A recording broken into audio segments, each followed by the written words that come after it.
The high near 53. Tonight, more rain with a low around 42, and Wednesday sunny with a high around 54. Celebrate Minnesota music legend Paul Metz's 70th birthday with a special benefit concert for AM 950 Radio. It's this Sunday at 7 o'clock at the Astor House in Minneapolis. Enjoy live performances, great food and drinks, and the release of Paul's new CD, Songs of Resistance and Respect. Ticket details at am950radio.com. Portions of the following program may be pre-recorded.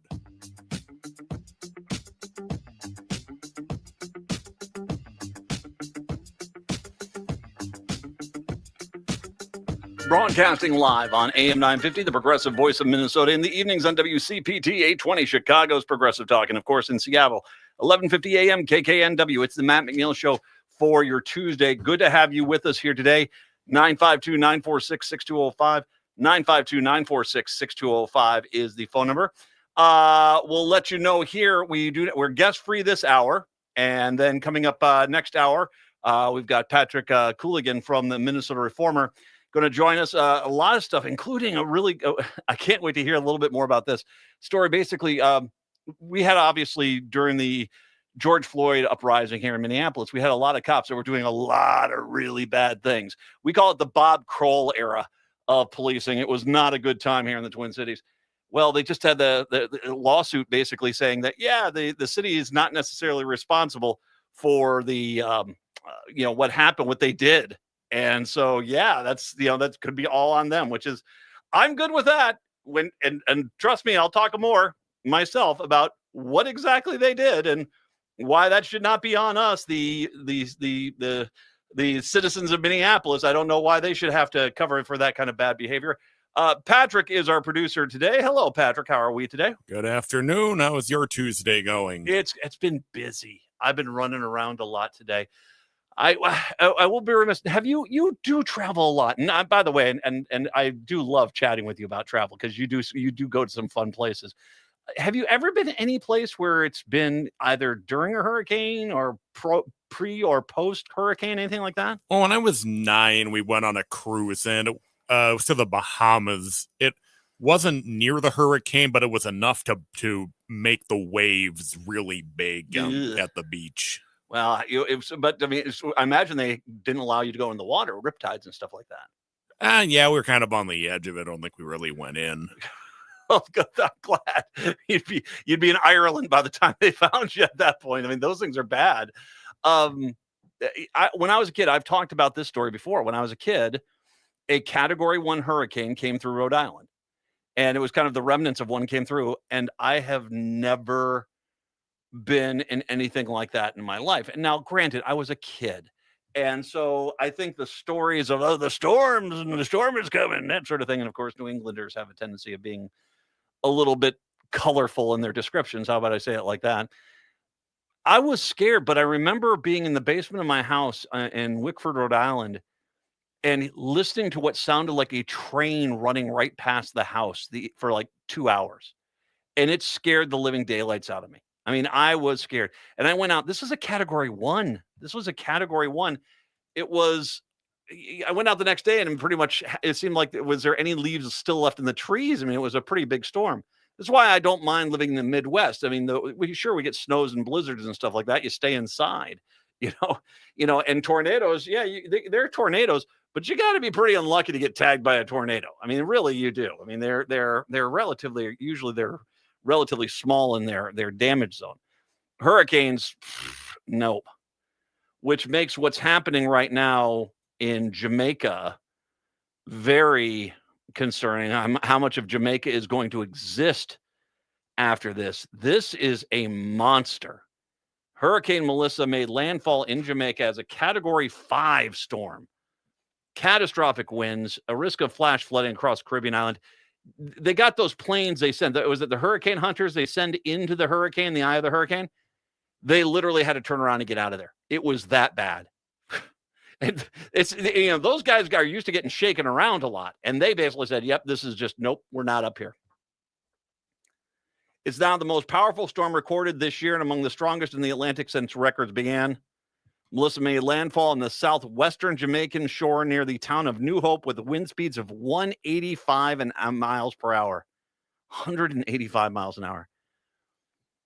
The storm presents an extremely dangerous and life-threatening situation, said the National Hurricane Center, as it later warned that catastrophic winds, flash flooding, and storm surges are expected across the island. Jamaican authorities have urged residents and visitors to continue sheltering in place as the storm passes over the island. Nearly a third of the country is already without power. Minister of Local Government Desmond McKenzie issued a strong warning shortly before the landfall. Don't bet against Melissa. It is a bet you can't win. After passing over Jamaica, it's expected to head towards Cuba. It's going to kind of curve off to the northeast, avoid the mainland USA, but go over the Bahamas later on Wednesday. As one guy made the point, he says there's nothing here on this island that's built to sustain 170 mile an hour sustained winds. So how much of Jamaica is even going to be standing at the end of this remains to be seen. Wow, that is a nasty storm. One of these days, one of these suckers is going to hit. It's going to be 185 or so, and it's going to come crashing into Florida, and it's going to take like a route from Miami to Tampa and destroy basically an entire swath there. The level of damage that's going to incur is going to, and let's be honest, considering climate change and rising ocean levels, my guess is going to be there's going to be a lot of Florida that's going to get flooded that will not ever unflood. I mean, that's the problem. So we'll have to see. All my best to the people of Jamaica, as well as Cuba and the Bahamas. I mean, this is going to be nasty.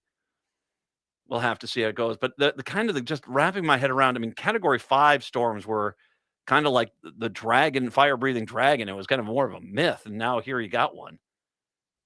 And it is going to be brutal. Oh, wow. 952-946-6205. 952-946-6205. I remember Hurricane Sandy. If you want to see a wild video about how big and nasty a hurricane is, go watch the video of the construction cam in Madison, Wisconsin. And you literally see the extent, the edge of Hurricane Sandy coming all the way over to Madison, Wisconsin. You can actually see it. You can see it rotating. And the idea that is over the Atlantic Ocean and you're still seeing it in Madison, Wisconsin, please, man, that is some scary stuff. 952-946-6205. So Halloween week here, I found a humdinger of a story that I want to make sure I try to get to here before we get into the break. If you're like me, and I think it's Amazon this year has a lot of the classic horror films, the old Dracula, Frankenstein, The Mummy, Bride of Frankenstein, and these are iconic. If you've never seen those films, they're actually worth a view. It is kind of wild to watch. And especially like the Invisible Man, that they use the technology. The technology of the day was basically a green screen, weather screen, like you'd see in like a weather forecast on the news. And they kind of discovered that, and they made that happen for the Invisible Man, and that was kind of cutting edge technology. They couldn't figure out how they did it.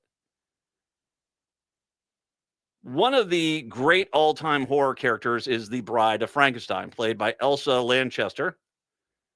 She passed away in 1986. It had been common knowledge that she'd been cremated and her ashes sprinkled into the ocean as the title character of the Bride of Frankenstein. But then Scott Michaels, the founder of Dearly Departed Tours, discovered that her cremated remains were actually interred in a rose garden under her married name, Elsa Lanchester Lawton. For almost 40 years, that no one had made that connection until now. Mr. Michael, 63, is a historian who specializes in the dark side of Hollywood, a go-to for programs about dead Hollywood celebrities, blah, blah, blah. His museum of memorabilia includes oddities that also local must see before it closed during the pandemic. It's for its eclectic collection, which included the Buick Electra that Jane Mansfield died in 1967. There you go. Might want to grab some Windex on that one. She died 58 years ago. Okay, okay, never mind. Sorry for all my James Mansfield fans. Deeply passionate about using Hollywood, he also made it a habit to organize fundraisers for events for marginalized, forgotten cult actors like Schultze, who played Pinhead in Freaks, and Ken Weatherwax Pugsley from the original Addams Family. It was this interest that led Mr. Michaels to delve further into what exactly happened to Lanchester. Born in October 28th, 1902, in Lewisham, London, Lanchester was a child actor in theatre and cabaret, and even made records of Victorian songs and ballads. At 25, she married, and I did not know this, she married Charles Laughton, who basically won an Oscar. Starred alongside him as Anna Cleves in 1933 as The Private Life of Henry VIII, for which Laughton won the Best Actor Oscar. In her autobiography, Lanchester wrote that she did not like the location of her husband's burial plot in Forest Lawn, Hollywood's Hill Cemetery. Laughton died in 1962. She wrote she could prefer to be cremated with no funeral service, which is why everyone assumed for decades her ashes had been scattered someplace. Her 7-minute dialogue-free appearance alongside Boris Karloff as the bride was legendary. She deserves to have her legacy remembered. It is. I mean, that is stunning how good that scene is still today. Patrick, you ever watch any of the original Frankenstein, the original Bride of Frankenstein? I've not seen any of those. Oh, no. go see it because it's kind of fun to watch them as a historic film, especially Frankenstein. Frankenstein's creepy AF, man. The Igor in that one is a little bit off, man. I'm just going to say that. I don't know where they found that guy. But yeah, Bride of Frankenstein, she's fantastic in that. She was basically the only female star in the Universal horror cast. Many people also forgot she played Mary Shelley, who tells her frightening tale of a man trying to play God to poets Shelley and Byron at the beginning of the film. Interest in Lanchester has been sparked earlier this year when Universal Studios released merchandise and special editions of Bride of Frankenstein to celebrate the film's 90th anniversary. In July, a blue plaque was unveiled at Lanchester's childhood home in London that also noted her mother Edith was a socialist, feminist, and suffragette.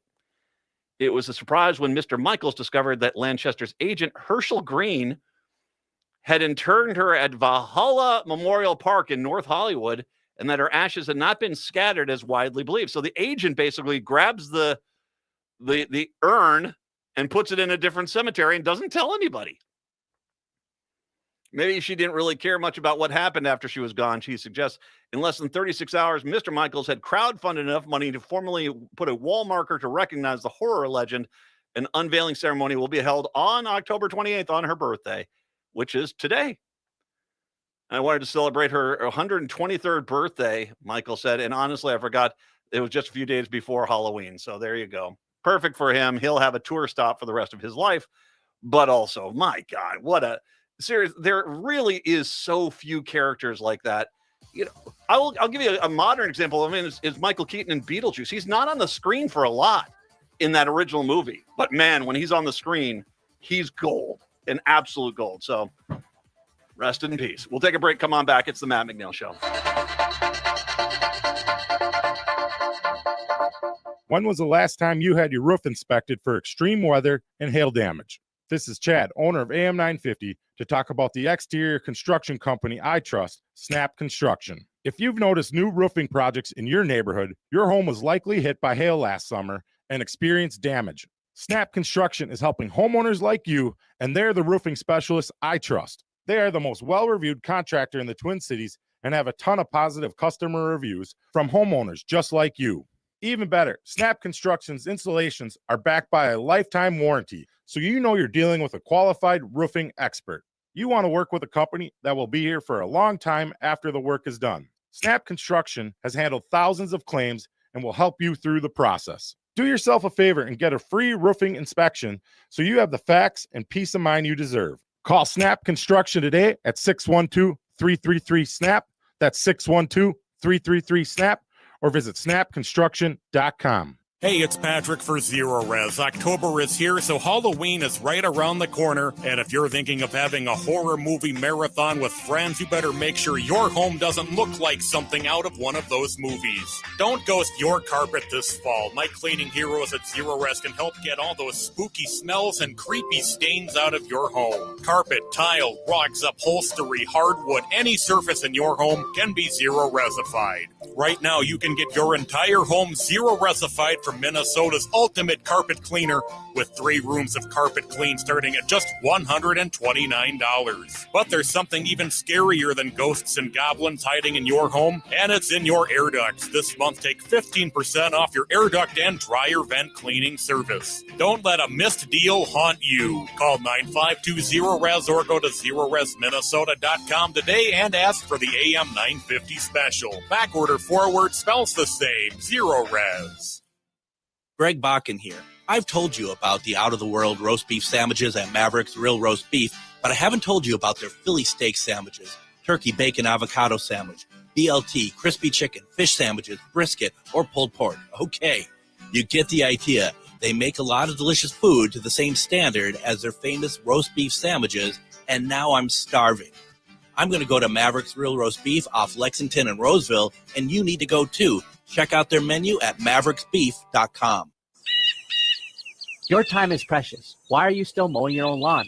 I'm Alex Knorr, a young, hardworking entrepreneur serving the Southwest Metro with affordable lawn care. At Buzzcut Mowing, I offer weekly mowing, leaf cleanups, aeration, dethatching, tree trimming, and mulch installation. I work hard so you can relax and enjoy time with family and friends. Call today and I'll handle the rest. Visit buzzcutmowingmn.com. That's buzzcutmowingmn.com.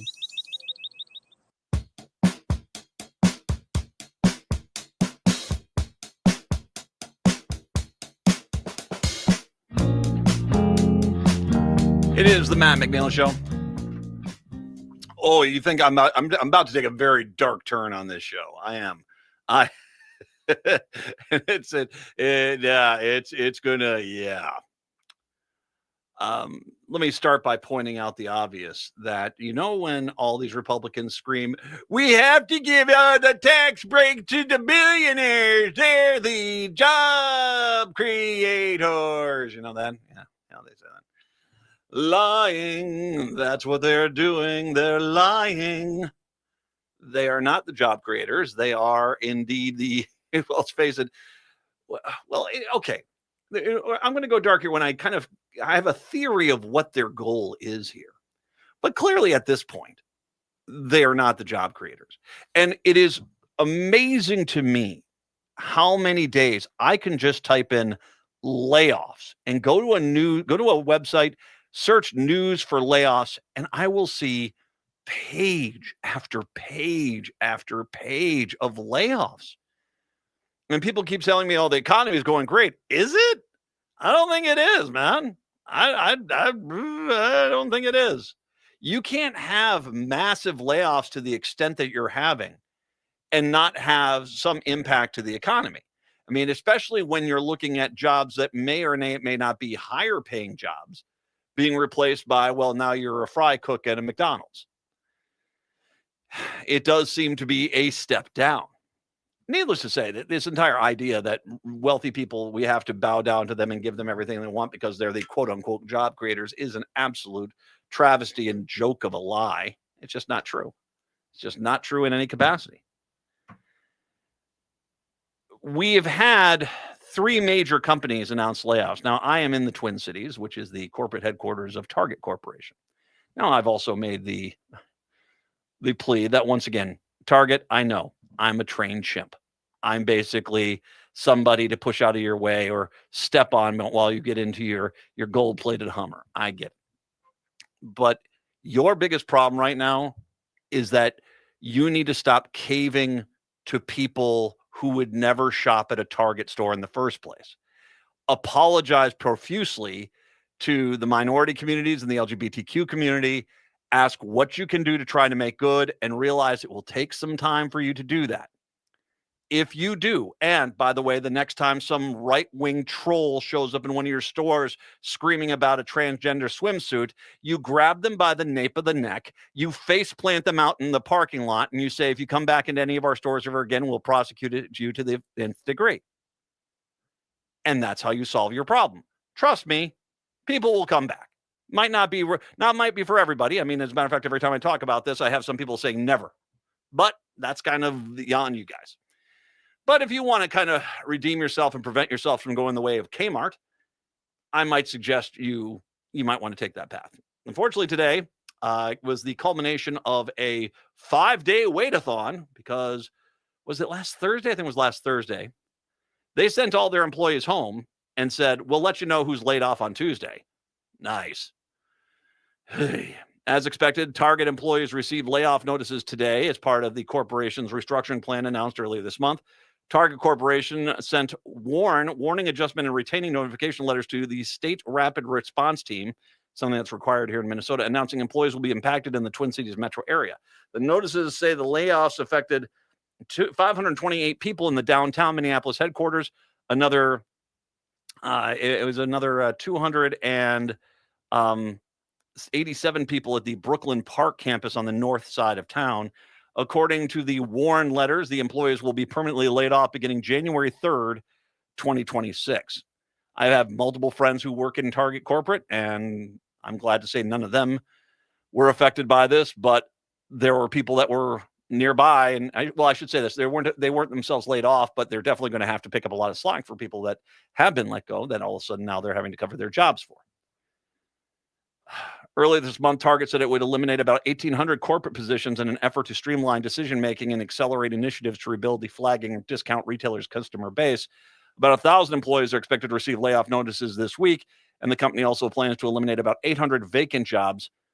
The company spokesperson said the cuts represent about 8% of Target's corporate workforce globally. It's not a good thing. Target, which has about 1,980 U.S. stores, lost ground to Walmart and Amazon in recent years as inflation caused shoppers to curtail their discretionary spending. Well, and you pissed off your core base of shoppers. You guys had a good rep for a long time. You really did. And you decided that because 2 howler monkeys showed up in your stores to scream about transgender swimsuits, that you were going to cater to them who were never going to shop in your stores in the first place. But hey, decisions. So 1,800 at Target. Now, once again, that's layoffs plus jobs that are open that are not going to get filled. How about we make this story just a little bit more bleak? Amazon cutting 14,000 corporate jobs. 14,000. As the nation's largest retailer takes a big bet on artificial intelligence to replace human workers. Reminder, we gave these guys all these tax breaks because they're the job creators, and the giddiness and the joy of that bald-headed dork ball sitting there screaming, we're laying these people off. Yay, more money for me. The job cuts announced on Tuesday, the first wave that could affect as many as 30,000 corporate jobs, the largest layoffs in the Jeff Bezos-owned company history. In a letter to staff, Senior Vice President and People of Technology, Beth Galletti, explained the company's decision, saying AI, the most transformative technology since the internet. She said the emphasis will remain on people taking more ownership of work with fewer layers in the hierarchy. When they mean people, they mean robots. Robots and AI. That's what's taking over there. But you're saying to yourself, hey, no, okay, Matt, all right, okay. You have 1,800 at Target. You have 14,000 at Amazon. Can't you do a little bit better today? Well, indeed I can. UPS on Tuesday said it had cut 48,000 positions in the first 9 months of 2025. Dear Lord. The Atlanta-based company said the reductions comprised 14,000 roles, primarily in management, alongside with 34,000 cuts within its operational workforce. That would explain why most UPS drivers, I think, are slowing down to 35 as they chuck your package out the door. No, they're not doing that. But have you noticed the UPS drivers, they're not smiling that much anymore? Imagine not so.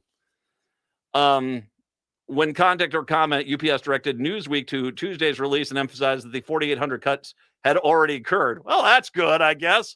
Hey, don't worry about the people because they're not about to get laid off. They've already been gone. So, worry more about the SNAP benefits most of them needed. UPS said the layoffs were a broader effort to cut costs and reshape the company, blah, blah, blah, blah, blah, blah. All right, I'm going to put out a dark theory here. A dark theory is this. Now, it's clear that the wealthy people have been betrothed upon by the Republican Party and been given every tax break they possibly can. And we're getting to the point of the system is breaking. Now, I'd always thought it was the Republicans dragging the millionaires around and billionaires around. I'm actually now wondering if it's the other way around. The billionaires are dragging the Republicans around because really the only way they can get even more of the money is for democracy itself to fall. So they don't care what takes its place. Dictatorship, tyranny, theocracy, whatever. The next step for them is how they get more money and we get less. It is the Matt McNeil Show. Hey, Minnesota, it's your favorite sexy liberal. Join me and my fellow cohorts in liberal justice weekdays from 8 to 11 on AM 950 KTNF, St. Louis Park, Minneapolis, St. Paul, the progressive voice of Minnesota. Would you let animals pick your insurance? Do you really need to experience mayhem to get the best rates? Or how about a celebrity quarterback or fake university saving you money? There's a lot of marketing stunts when it comes to insurance, but what you really need is someone looking out for you. Call Array Insurance, and they will work hard to find you the best insurance coverage and rates. So avoid gimmicks. Call Cheryl at Array, 763-504-3067 or arrayinsurance.com. Array Insurance, working hard for you. So an atheist, a Christian, and a Buddhist walk into a church. There's no punchline. That's just what happens every Sunday at First Unitarian Society of Minneapolis. Join us for Sundays Reimagined or live stream at firstunitarian.org. Looking for community without doctrine? Questions without judgment? Think outside the pew. Join us for Sundays Reimagined at First Unitarian Society of Minneapolis or live stream at firstunitarian.org. This season, bring the whole family to see Irving Berlin's White Christmas.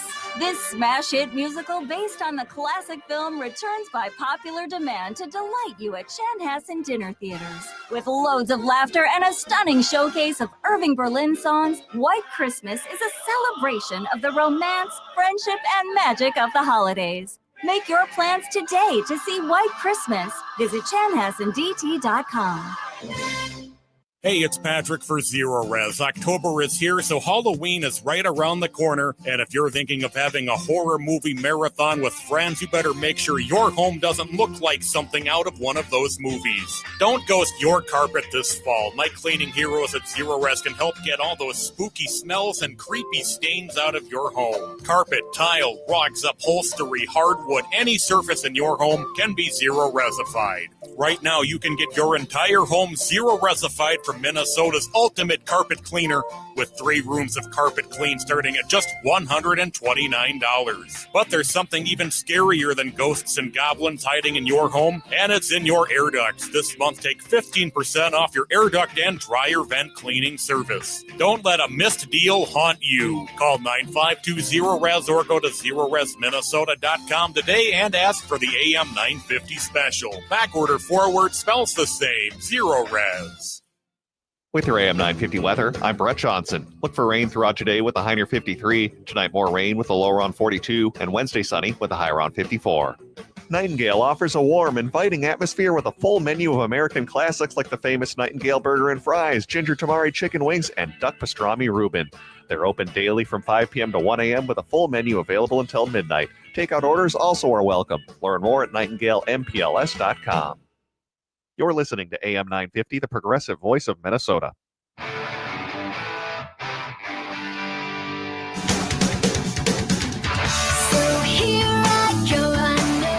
Broadcasting in Chicago on WCPT 820 Chicago's Progressive Talk. In the nighttime hours in Seattle, 1150 AM KKNW. And of course, in Minneapolis, St. Paul on AM 950, the progressive voice of Minnesota. It's the Matt McNeil Show on your Tuesday. Nice to have you here today.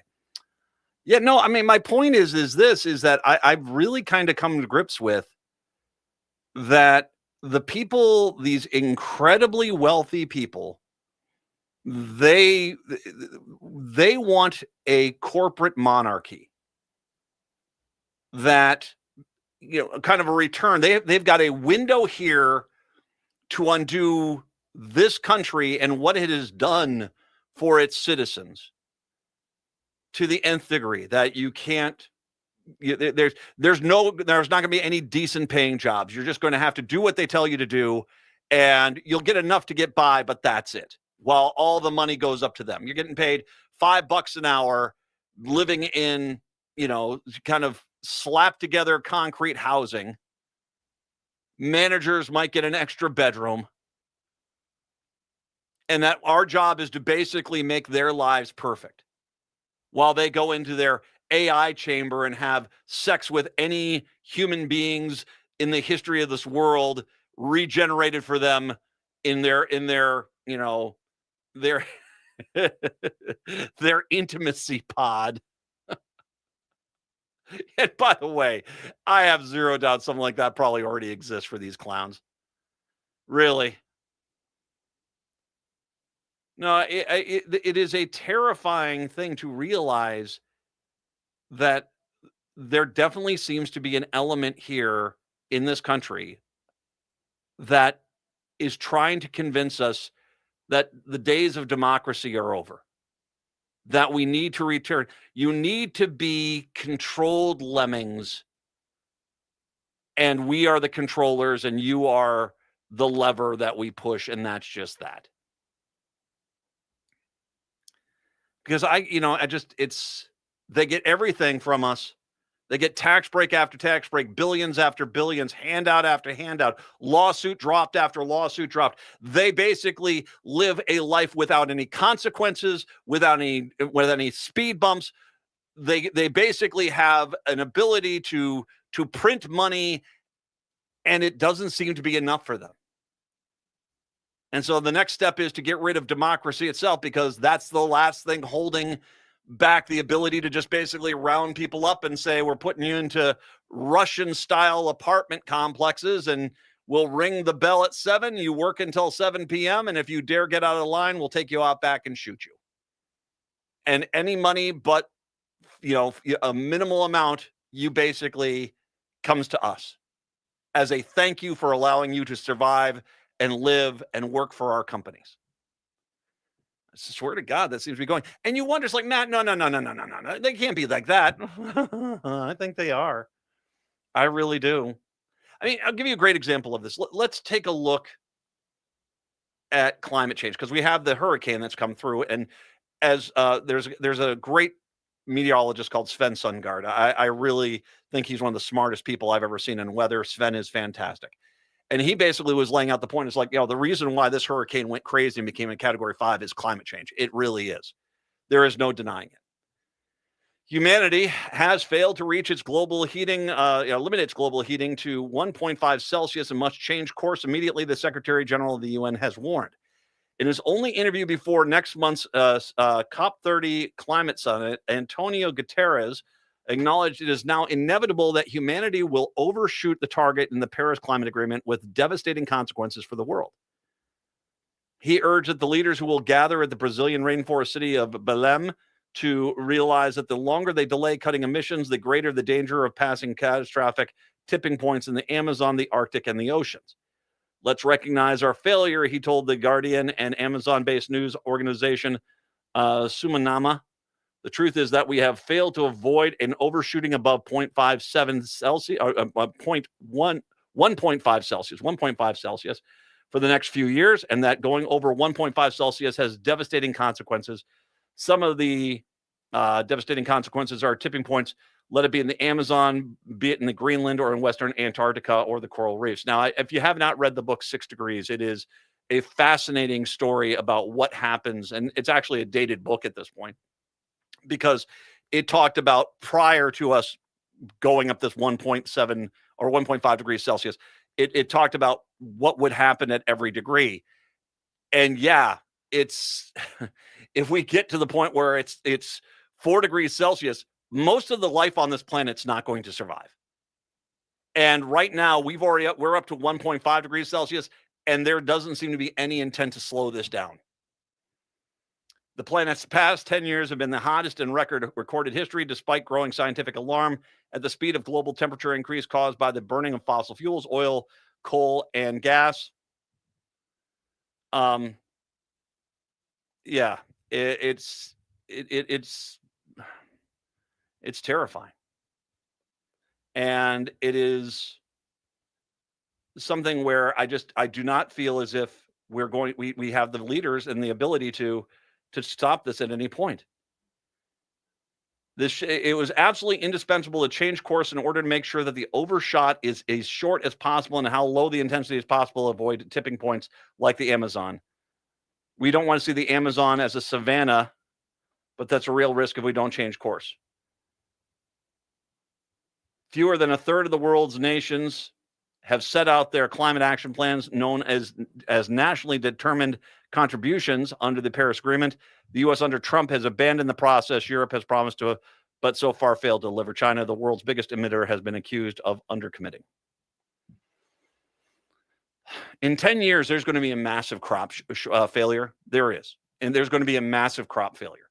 And we are obviously dealing with, and I dealt with this a lot yesterday. I talked about this a lot yesterday. The removal of the SNAP benefits. And people are going to go hungry for a few weeks. That is going to be, in 10 years, when we have a year where all of a sudden we're going to start seeing massive crop failures. Yeah, it's going to get bad. It's going to get bad. And we've already started to see wars and conflicts being fought over water and growing areas. So we have this problem. We've known this problem's existing, and it's clearly getting worse and worse and worse. So why would I think, and once again, it's like you've had some people committed to this. Well, not anymore. Microsoft co-founder Bill Gates, who wrote a book in 2021 titled How to Avoid the Climate Disaster, now says leaders need to shift their approach on climate change.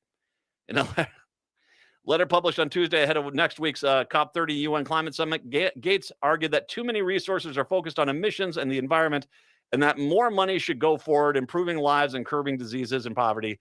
Climate is super important, but it has to be considered in terms of overall human welfare. I didn't pick that position because everyone agrees with it. I think it's intellectually the right answer. By the way, I think there's an underlying ulterior method here, ulterior motive, but I will get to that here in a second. In the letter, Gates called out the doomsday view on climate change and said leaders need to make a strategic pivot to focus on issues that have the greatest impact on human welfare. I don't know. Category 5 hurricanes scouring the land clean seems to be a big human thing, but okay, whatever.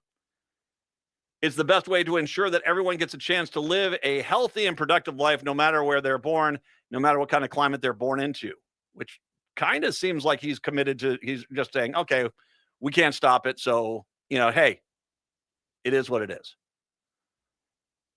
And by the way, prepare yourself for at some point, wealthy America saying, we need to spend $2 trillion to build a water wall because, these Palm Beach homes in Florida, they're going to go underwater. And now the rest of the city can go, we don't care about them, but, our houses need to be saved. And yeah, that's what it's going to be. It's the solution to climate change is not a comprehensive program to help everybody, but a Republican program to help certain neighborhoods and certain communities where there's a lot of Republican voters and wealthy people, and screw the rest of us. The climate change summit in Brazil comes in nearly a decade after world leaders adopted the Paris Climate Agreement aimed at limiting temperature warming to 1.5 degrees Celsius above pre-industrial levels, and Gates has called that original goal unrealistic, especially since we've already gone past it. Which brings up two other things I want to make sure we talk about, because like I said, I think that there's an ulterior motive here of the wealthy to all of a sudden be, climate change is fine. Climate change is fine. And why? Why are they saying this? Well, because of the power needs for their AI. Data centers consumed approximately 4.4% of U.S. electricity in 2023. This figure is projected to grow significantly, potentially reaching 11 to 12% of total energy consumption in the U.S. by 2030. That is 4.5 years from today. Largely driven by the increasing demand of AI and digital services. While individual data centers can range from 5 to 500 megawatts, the overall consumption is expected to increase despite efficiency improvements due to the sheer scale of new facilities. Key factors influencing this consumption include the type and density of equipment, especially high-density GPU racks for AI, and the facility's cooling and power systems. I mean, those cooling systems alone are, really just sucking around energy, that's for sure. So you've got this situation where you have the wealthy people, the people that could change this world, deciding they're just not going to, and really doing an abrupt about face at this point. And saying, no, well, climate change is just not something we're going to stop. So shrug your shoulders. Don't worry. I've already bought half of Baffin Island. So when that becomes a tropical paradise, I'll be fine. I'll have my supermodels. I can have the sushi off their bellies while the rest of you scorch and die of starvation and thirst. Good luck with all you, humanity. Yeah, okay. That seems to be what their new mantra is. And then you realize what it seems to be, at least what seemed to be part of the whole goal here, is that they need these data centers. And once again, if you have not, and I posted the link to this on my social media pages this weekend, if you've not watched the Jon Stewart episode where he talks to the guy from Toronto, the Nobel Prize winner in physics, about AI and how dangerous this is, and on a lot of different levels, there just are the entire idea of maybe we should hold back before we move forward has completely been abandoned. And now the only people that are involved in AI are people who are saying, if the robots wipe us out, they'll wipe us out. Hopefully they won't take care of me because I own the buildings, but everybody else is gone. So be it. That seems to be kind of this mentality that's out there right now. It is somewhat scary. But then you're saying to yourself, well, wait a second, man. Okay, we can get into green technology, wind power, solar power. Yeah, we can. But it seems that we are at a junction where big oil has come back and made the argument, we're going to fight you tooth and nail about windmills and solar panels and geothermal. We will fight you on tidal power. We're going to fight you in every way, shape, or form and make it to where we will not have the power structure you guys need by 2030 for your data centers.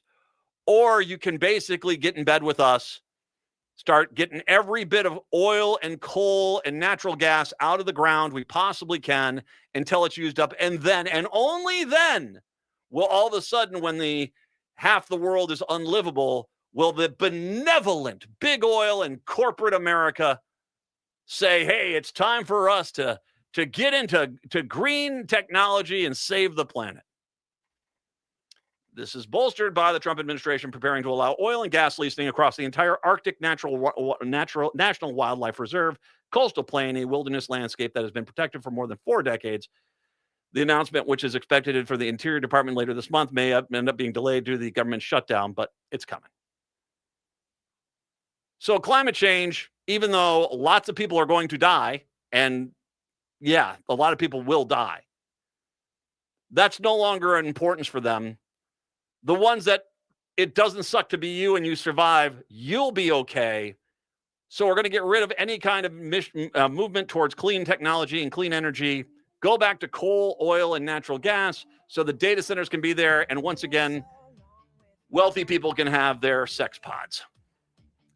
Yeah, this is just turning out great. It's the Matt McNeil Show.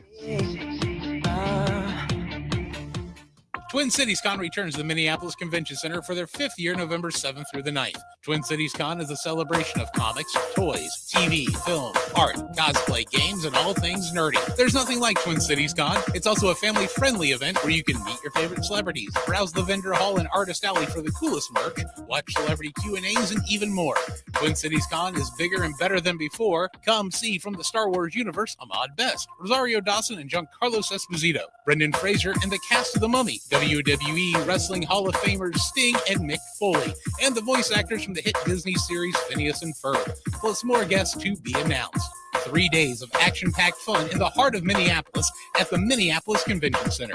Tickets start at $50. Kids tickets are just $10 for the entire weekend. VIP tickets also available, including a 3-day weekend pass, plus some really cool VIP perks. More guests will be announced. Buy your tickets and get more information at TwinCitiesCon.com. This job requires a leader to do what's right. It starts by telling the truth and being honest about the problems that we're facing. Mayor Fry has been honest about sharing real solutions. Senator Fateh, not so sure. Mayor Fry is committed to restoring the city's vitality. Minneapolis needs sound, steady, and honest leadership. That's Jacob Fry. This independent expenditure is paid for by all of Minneapolis. It is not coordinated with or approved by any candidate, nor is any candidate responsible for it. I'm Shelley Medore, and I'm running for Minneapolis City Council. As your council member, I will fight against harmful MAGA policies coming out of Washington and push back on extreme policies here at home. Minneapolis doesn't need more grandstanding. We need good governance and common sense solutions. I will work to invest in community policing, protect tenants' rights, and invest in our small businesses so we can keep Minneapolis a welcoming city for all. On Election Day, I'm asking for your vote. Together, let's choose Minneapolis. Vote Shelley Medore for Ward 2. Prepared and paid for by Campaign Fund of Shelley Medore, Ward 2. The Electric Fetus is having a store-wide Halloween sale now through November 2nd. Take 20% off almost everything in the store, including new and used vinyl, CDs and DVDs, clothing, books, incense, Electric Fetus t-shirts, hoodies, pint glasses, and more. Some restrictions apply. The store is open 10 to 6 Tuesday through Saturday and 11 to 6 on Sunday, closed Monday. Electric Fetus is located just south of downtown Minneapolis at 2000 South 4th Avenue. More info at electricfetus.com. I'm Rachel Schroman, owner of Schroman Law, and I believe you deserve information. Our firm offers free quarterly estate planning seminars at our office in St. Paul. At these seminars, you can learn the basics of estate planning from an attorney to help you determine which estate planning documents will meet your needs and goals in an efficient and cost-effective manner. You can learn more and register at our website, schromenlaw.com/events. That's SCHROMEN law.com/events.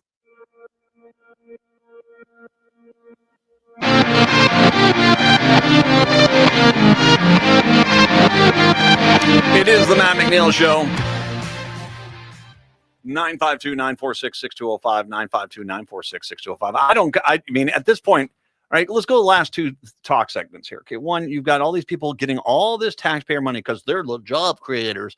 And as soon as they got their tax breaks, as soon as they know Democrats can't stop this, they're laying off people. I mean, what was it? 40, it was, God, an ungodly amount of people. It's like 70,000 people are just getting laid off. UPS, Amazon, and Target alone. You got that. And then you've got basically corporate America giving up all idea of, well, we're not going to stop climate change, and so we're going to we'll determine if we have enough lifeboats to save everybody mentality.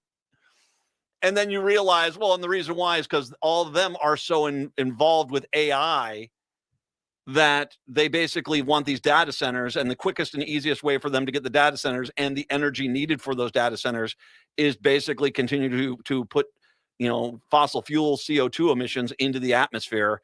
And so they're buying their northern Canadian islands so that they can build their tropical resort for their great grandkids in the future. But the rest of us were screwed. It is kind of a dark thing. Now, I think these are public figures, and when it comes to a public figure and you question them, I don't, that's called freedom of speech, and it's there. I got into an interesting discussion as I talk about this with somebody who listened to the show yesterday, and it took a little bit of a defensive position in regards to one of the people I talked about in the hour yesterday, there were the two social media posts, both of them up on TikTok, that talked about, it sucks to be you, SNAP survivors. I mean, and like I said, how broken and jaded of a soul do you have to be to try to spike the football on people starving? I mean, you really are a horrible human being, including Latasha Mercado.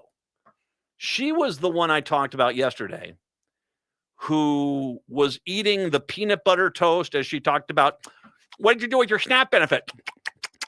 Did you stock up for future? You should have stocked up. Instead, what'd you do? You wasted your time. I mean, seriously. And it's not gone well for her. She's a New Jersey TikToker who gained notoriety for contributions views on people struggling with the loss of their SNAP benefits. She's 45 years old, from Phillipsburg, New Jersey. She's the owner of Beautiful Branches, a construction company.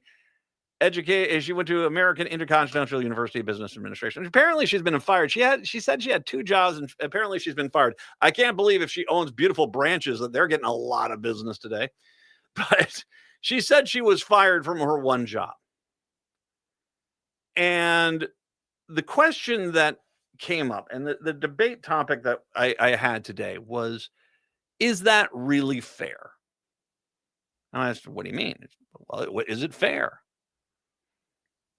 Is it fair for her to go up on a personal social media page, put out a personal thought process, and then be held accountable for it? Now, to a point, I understand what he was saying. Now, if you have turned let's say you got a Facebook page and you've turned your page to friends only, and you make a comment there that somebody copies off your private page and puts that out someplace else, well, maybe I might feel a little bit like, okay, yeah, they were at least not trying to put it in everyone's face.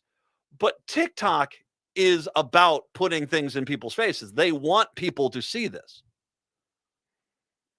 Plus the fact that if I had employed this person and I knew that they were this callous, isn't there a danger for me to keep this person on staff? Because eventually they might upset a customer or another one of their coworkers with wildly inappropriate comments and end up costing me quite a bit of money. A great example of this is one of the stories we talked about a few months back, which was you had at a Buffalo Wild Wings in Owatonna, Minnesota, a server confront a woman who she was convinced was trans in the women's restroom and forced her to strip so that she could inspect her. This is a server at a freaking Buffalo Wild Wings. And when she had a women's physique, she basically smirked at her, turned and walked away. Yeah.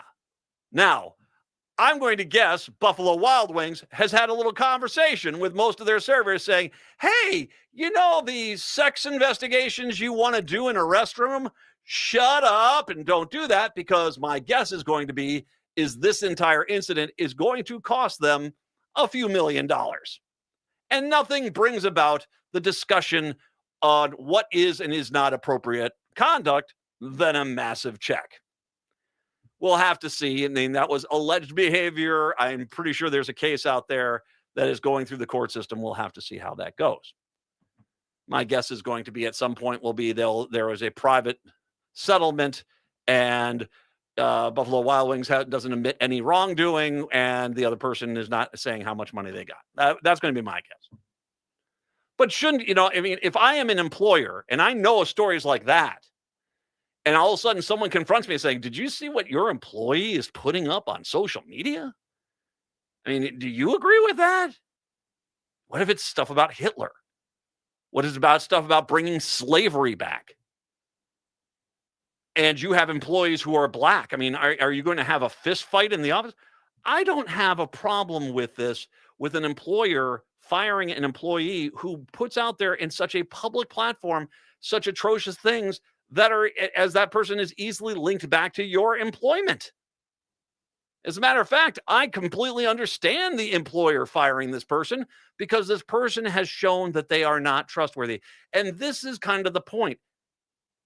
Yeah, there should be consequences for freedom of speech. And just because you think you're doing it in some sort of protected realm of the online world, you're not. Now, if you want to have a private TikTok page and you can post to your heart's content about how you feel about all sorts of things, well, then if someone was to get in there, sneak in and start pulling videos out and trying to get it after you, you might have a little bit more of an argument that was never meant for the public. But if you freely put these things out there, wanting the public, rage baiting the public, don't act like you're a freaking victim when an employer says, you know what, we're better off not being together. Chicago, Seattle, talk to you tomorrow. Minneapolis, St. Paul, hour 2 up next. In 1979, Paul Metza moved from the Iron Range to Minneapolis to begin his musical life. After a decorated career, multiple albums and books, over 5,000 live shows, including appearing at Farm Aid, 8 Minnesota Music Awards, and over 11 years hosting the Wall of Power Radio Hour on AM 950, the man described as Minnesota's other great Iron Range songwriter is celebrating his 70th birthday, and you're invited. It's Songs of Resistance and Resolve, Paul Metza's 70th birthday and CD release party, Sunday, November 2nd at the Astor House in St. Anthony, Maine at 7 p.m. Paul has helped with hundreds of benefits over the years for progressive causes and people in need, and this show is a benefit for AM 950. He'll be joined by his Cats Under the Stars trio, Sonny Earl, Mary Harris, and his new Duluth-based backup singers, the Tilt Town Titanettes. Tickets start at $25, and there's a front row meet and greet option. Come early to enjoy the delicious Astor House menu, and make sure you pick up Paul's new 12-song CD. Sunday, November 2nd, it's Songs of Resistance and Resolve. Paul Metz's 70th birthday and CD release party at Astor House in St. Anthony, Maine. Tickets are available at AstorHouseMPLS.com. Hey, Minnesota, it's Brad Friedman, host of the Bradcast. You're listening to AM 950 KTNF, St. Louis Park, Minneapolis, St. Paul, the progressive voice of Minnesota. AP News. I'm Ed Donahue. It's one of the strongest Atlantic hurricanes on record. Heavy floodwaters swept across southwestern Jamaica. Winds tore roofs off buildings, and boulders tumbled onto roads as Hurricane Melissa came ashore as a catastrophic Category 5 storm. Evan Thompson is head of the Jamaica Meteorological Office. Flooding is expected. Landslides are expected. Storm surge is expected. And of course, those strong winds we will not be able to escape, especially if you're in the path of this system. Landslides, fallen trees, and numerous power outages were reported as Melissa came ashore near New Hope. Jamaica's highest mountains could see gusts up to 200 miles per hour. Israeli Prime Minister Benjamin Netanyahu says he's ordering the army to immediately carry out powerful strikes in Gaza. And Hamas responded by saying it would delay handing over the body of a hostage, putting new pressure on the tenuous U.S.-brokered ceasefire. The order for the strikes came after an Israeli official said its forces were fired upon in southern Gaza and after Hamas handed over body parts that Israel says were the partial remains of a hostage recovered earlier in the war. Netanyahu called the return of those body parts a clear violation of the ceasefire agreement. A man accused of fatally stabbing a Catholic priest during a break-in at his home beside a church he served in a small Nebraska town pleaded guilty to murder and other charges. Sources tell the AP the Trump administration is reassigning at least half the top leadership at the Immigration and Customs Enforcement agencies around the country in a major shakeup of the agency responsible for carrying out the president's vision for mass deportations. A judge ordered a senior Border Patrol official to meet with her every evening to discuss the government's immigration crackdown in the Chicago area, an extraordinary step following weeks of street confrontations, tear gas volleys, and complaints of excessive force. This is AP News. With Progressive, you can reach customer service in the way that's easiest for you, by phone, app, or online. We know it would be great if we just magically appeared, but that's more of a genie thing, and we do insurance. But with us, you'd be like, well, it wasn't a genie, but it was great customer service, so that's nice. And sure, you probably would still like the whole 3 wishes thing, so if you meet a genie, you should definitely ask. But when you need us, contact Progressive by phone, app, or online. Just no genies. Progressive Casualty Insurance Company and Affiliates. Okay, I have to tell you, I was just looking on eBay where I go for all kinds of things I love, and there it was. That hologram trading card. One of the rarest. The last one I needed for my set. Shiny like the designer handbag of my dreams. One of a kind. eBay had it, and now everyone's asking, ooh, where'd you get your windshield wipers? eBay has all the parts that fit my car. No more annoying. Just beautiful. Millions of finds, each with a story. eBay. This season, bring the whole family to see Irving Berlin's White Christmas. This smash hit musical based on the classic film returns by popular demand to delight you at Chanhassen dinner theaters. With loads of laughter and a stunning showcase of Irving Berlin songs, White Christmas is a celebration of the romance, friendship, and magic of the holidays. Make your plans today to see White Christmas. Visit chanhassendt.com. Hey, it's Patrick for Zero Res. October is here, so Halloween is right around the corner. And if you're thinking of having a horror movie marathon with friends, you better make sure your home doesn't look like something out of one of those movies. Don't ghost your carpet this fall. My cleaning heroes at Zero Res can help get all those spooky smells and creepy stains out of your home. Carpet, tile, rugs, upholstery, hardwood, any surface in your home can be Zero Resified. Right now, you can get your entire home Zero Resified from Minnesota's ultimate carpet cleaner, with 3 rooms of carpet clean starting at just $129. But there's something even scarier than ghosts and goblins hiding in your home, and it's in your air ducts. This month, take 15% off your air duct and dryer vent cleaning service. Don't let a missed deal haunt you. Call 9520-RES or go to ZeroResMinnesota.com today and ask for the AM 950 special. Backward or forward spells the same. Zero Res. With your AM 950 weather, I'm Brett Johnson. Look for rain throughout today with a high near 53. Tonight, more rain with a low around 42. And Wednesday, sunny with a high around 54. Celebrate Minnesota music legend Paul Metz's 70th birthday with a special benefit concert for AM 950 Radio. It's this Sunday at 7 o'clock at the Astor House in Minneapolis. Enjoy live performances, great food and drinks, and the release of Paul's new CD, Songs of Resistance and Respect. Ticket details at am950radio.com. Portions of the following program may be pre-recorded. Hour number 2 of the show here on your Tuesday. Matt and Patrick and Brett is now in studio with us here. Hello, Brett. Hi there. How are you? I'm doing all right.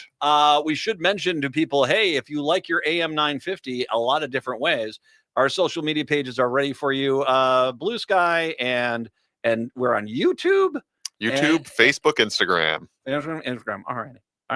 There you go. You can find Blue Sky. We're starting to do a little bit better there. It's nice to see that with that. Yeah, good to see Blue Sky still growing, as it should.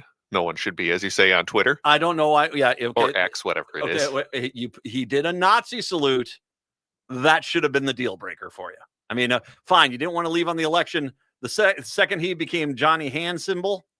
No. Notice how very quickly I was not about to do that hand signal. I just kind of moved my hands back and forth like, I guess, Trump dancing. No. So it's time I got 2 things for you today. First of all, it's time for you to see, can you identify the bias in Star Tribune headlines? Are you ready to play? Oh, let's do it. Here is the headline from yesterday's Star Tribune. Kaylee Herr is relentless and unflashy. She says that's exactly what St. Paul needs. Right? That's headline 1. Kaylee Herr is relentless and unflashy. She says that's exactly what St. Paul needs. Headline number 2. A cheerleader for a limping city. St. Paul Mayor Melvin Carter wants another term. God. Dear Lord. There is a little bit of a different vibe from each headline. A cheerleader for a limping city in a hollowed out shell of a crust of a town that used to exist here. Melvin Carter still wants to be the warlord in charge. It's like, dear Lord. I mean, Star Tribune. Okay, guys, did you guys not look at these 2 headlines together and say, boy, it seems like we're putting not just a finger on the scale there, but kind of grabbing the jackhammer for the scale? The cheerleader for a limping city. Yeah, that's kind of harsh. It's the man that purple nurpled St. Paul. that's really? Okay, so speaking of harsh, you brought it up. Patrick, feel free to jump in on this one. Is this the absolute worst time in the history of Minnesota sports?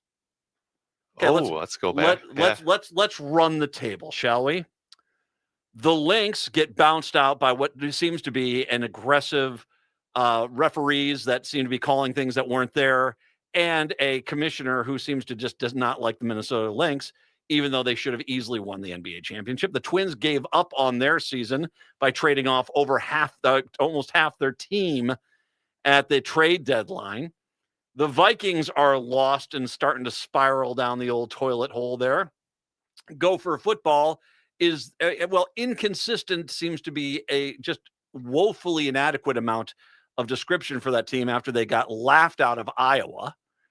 You've got the Timberwolves, who now without Ant look very beatable. I mean, they were up by 10 points. It was a late game They're up by 10 points. Look, this morning we lost by 14. The Wild can't win to save themselves. I have a hard time remember, and I understand people with the Frost and the Aurora are going to be like, well, they're great. Yeah, they are. That's nice. I mean, I could go with Gopher Hockey too. It seems to be doing okay. There are these little things, but we're talking of the major sports. Is there ever been a worse time in Minnesota sports history than right now? The only time I could think of, and this has a caveat, would be maybe the 2000s, but even then the Twins were still winning when all the other teams were doing pretty bad. The Wild, Vikings, and the Timberwolves weren't good during the 2000s, but yeah, Twins still won, so I'm having a tough time thinking of. Well, okay, so the Twins were bad or good in the early part of the 2000s. Most of that decade, yeah. The Twins are okay. Go for football, no. The Wild were a new team at that point, and so we kind of gave them a lot of leeway. T-Wolves, when did they do their run with that was 2004, and then they turned into a dumpster fire for 20 years. But still, they were not bad, at least up until that point. The Vikings had Moss. I mean, he was 98 was his rookie season. How many years was he here? Oh, like 04 or 05, but they were not good after about the year 2000. They were pretty lousy. Yeah. Up until that Brett Favre year. Well, okay, so yeah, but I mean, but across the board, this is pretty brutal right now. It's not just it's. I mean, really the best case you can make is the Timberwolves, and I mean they'll maybe get better once you have Anthony Edwards back, but that's certainly no guarantee.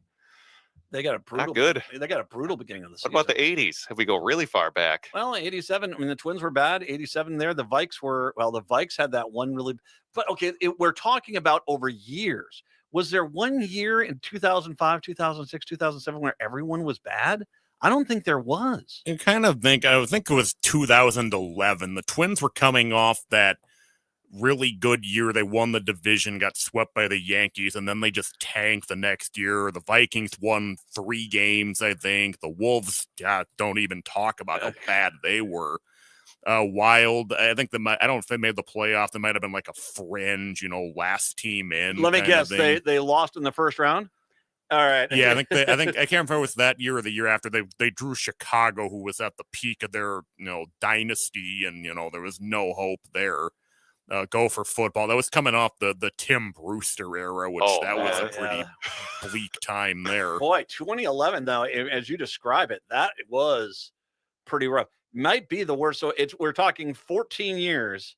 It's been 14 years since we've seen a downturn this. And I would make an argument we can add the Lynx in there, who should have been the WNBA champions. I'm sorry, they should have been, and the league just did not allow that to happen. Even to Patrick's point, I think in 2011, that was even before the Lynx got Lindsey Whalen and Augustus and all of their good players. So they might have been pretty lousy back then too. So yeah, this is tough to beat though. This is certainly among the worst periods of time to be a Minnesota fan. I've just, they should have signed Sam Darnold. I don't know why. Or Daniel Jones. Well, no, but how do you let a quarterback that gets you 14 wins go? How? I mean, how? I get it. JJ McCarthy's agent and him basically put the pressure on, saying we're either the starter or we're not. And the Vikings caved to that stupidity, but everything is bad. Everything is. And this is why I do appreciate leaf changing, and I don't have to pay attention to things. We can go. We got the great theaters. All the holiday shows are coming in on the theater circuit. That's going to be great. We got the Prince musical going on. Hey, there's other things to concern ourselves with, as opposed to the crap fest that's just sports in this town. How are the sports guys in this town even doing right now? Has anyone checked in on them? Are they okay? Especially since we came into this fall with such high hopes. They're like an elderly person in the country shut into their house. I mean, we need to send someone over to check on them to see if they're all right. We'll send them a fruit basket or something like that. Maybe when the new calendars get out, we'll get them some calendars. That will brighten their day. So it looks like the championship drought in Minnesota not going to end this spring/winter. When is it going to? I mean, unless we're about to have the story of a lifetime and Max Brosmer comes off the bench and leads the Vikes deep into the playoffs. I mean, at this point, it's going to be 3 or 4 years before the Twins aren't going to be good anytime soon. I don't know how the T-Wolves are going to do this year. It's just everything sucks. That's great. But hey, reminder, I think we all can agree to this statement. Stadiums get you championships. Come on, man. I mean, it's just science. No.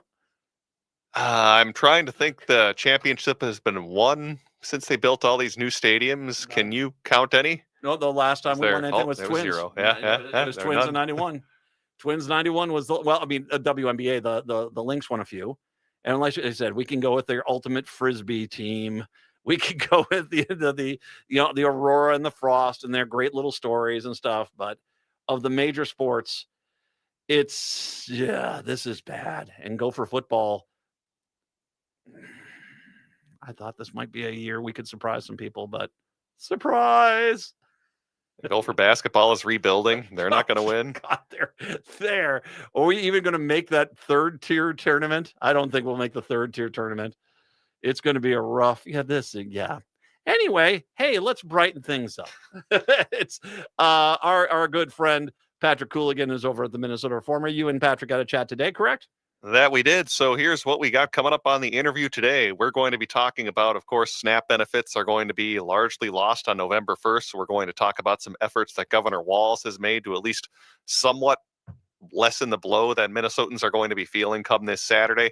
Plus, we'll also be talking about this interesting appeals court ruling that has to do with the city of Minneapolis, because if you remember back in 2020, we had many police officers committing wrongdoing. Well, now apparently, according to this state appeals court, many of those officers who are getting sued, though the city of Minneapolis might not be on the hook to pay those people who are suing. So that could be an interesting development. Plus, we're also going to get a little bit of a preview of the Minneapolis and St. Paul mayoral races and talk a little bit about Alina doctors going on strike on November 5th. So a lot to get to. That story about the cops, that is, I can't tell you how happy I am that Minneapolis might be off the hook here for that atrocious behavior. I'll even talk a little bit about that after you guys are done. But right now, it's Patrick Cooligan from the Minnesota Reformer with Brett right here on AM 950. AM 950, the progressive voice of Minnesota. It's a Tuesday afternoon, and that means it is time for another conversation with a great writer over at the Minnesota Reformer. And of course, today we are joined by the editor-in-chief of the Minnesota Reformer. That's Patrick Cooligan, as we have a number of stories to cover today, including what's going to happen in Minnesota on November 1st once those SNAP benefits run out. Plus, we'll be talking about a potential strike by doctors, physicians assistants, and nurses at Alina health facilities throughout Minnesota. Plus, we'll be talking about in the city of Minneapolis how the city may not be on the hook for officers who committed wrongdoing back during the 2020 protests. And then, if we get some time, we'll preview the Minneapolis and St. Paul mayoral races that take place next Tuesday. So we got a lot to get to today. Patrick, thanks so much for coming back on the show. Always a pleasure. So let's talk about that big deadline starting things off that's coming up on November 1st. That's, of course, this Saturday when we are expected to run out of SNAP benefits nationwide. And as that federal government shutdown halts funding for SNAP benefits, hundreds of thousands of Minnesotans could lose access to vital food assistance. But Governor Tim Walz is stepping in with $4 million in emergency funding for food shelves across the state. But questions remain as to how much that can do and how much of an impact that's going to have with only that $4 million. So as he talked about with Governor Walz announcing that $4 million in emergency state funding going to food shelves, how far can that money realistically go in meeting the surge in need? And what are the food shelf leaders saying about the gap that still is going to remain once these SNAP benefits run out on Saturday? Yeah, not far. That we have 440,000 Minnesotans who rely on SNAP, and so $4 million. If you do a little math, that's just not going to cover it. And so the food shelf folks are certainly grateful that the governor's taken this action, but they see it as really a short-term, very short-term fix. And obviously, they want some action at the federal level. The USDA, as part of their contingency plan, we're going to cover SNAP benefits, and then they backtracked, presumably, well, almost certainly, to put pressure on Democratic senators to fold up shop here, and and now a group of state attorney generals, including Minnesota Governor Keith Ellison, have sued to get the USDA to reverse course. Just a reminder that the food stamps are now known as SNAP. It's a federal program. We administer it here, local states administer it, but it is the federal money. And so with this shutdown, the funds are out, and it's going to be a huge hit, not just to these households, but also to the broader economy, because this money gets turned around almost instantly. People get their money and they spend it. And so you're talking about grocery stores, and then the supply chains behind those grocery stores that are also going to be losing revenue here very, very shortly. Yeah, absolutely. And then, of course, you couple the fact that we have so many federal workers that, of course, are going without paychecks right now, including many here in Minnesota, and that's only going to make that situation much worse. I want to move on now to another topic, and that has to do with the potential strike at Allina Health. That's where doctors, physicians' assistants, and nurse practitioners at Allina Health are planning an historic one-day strike coming up on November 5th. That is, if you're looking at the calendar, a week from Wednesday.